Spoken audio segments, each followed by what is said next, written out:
breaking the wall of hazardous noble metal recycling. Qualified in the Ljubljana lab. Nejc Hodnik, National Institute of Chemistry, Slovenia.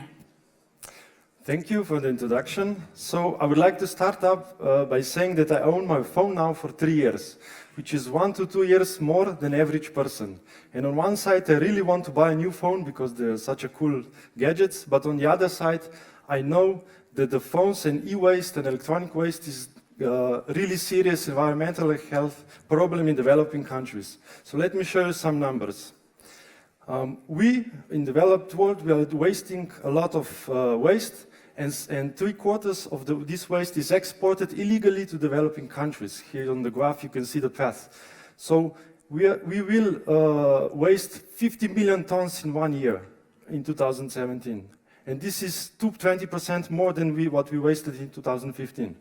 And what is the crucial problem is that this e-waste is highly toxic. As my colleague before introduced the mercury, this e-waste also contains lead, cadmium, and a lot of hazardous species. So if we look at the pictures, we can see that even if it's not in our eyes, there's huge problems in these countries.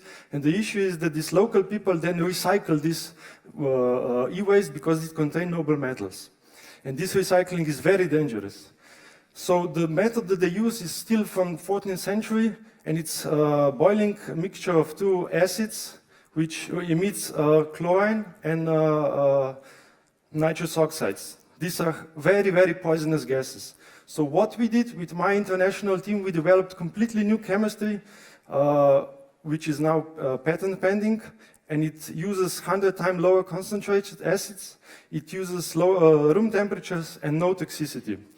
So what I propose is for the whole world to accept this challenge and not to be blind to these terrible things that's happening behind our televisions, and do the honorable thing and recycle our waste in our country.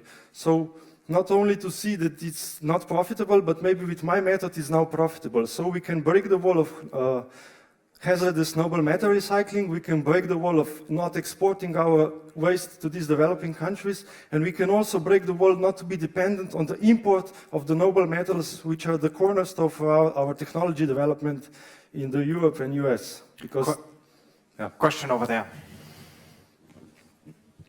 What's stopping you? It's a no-brainer.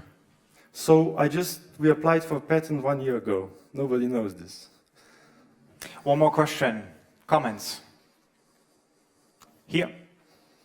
Can you tell us just a little bit more about how it works, please? Okay, my background is fuel cells, and we saw that the platinum is dissolving if you change the potential. So we are shifting the potential with 2 gases, one oxidizing and one reductive. So it strains in the solution, and it doesn't demand such a high pH, low pHs. Thank you very much.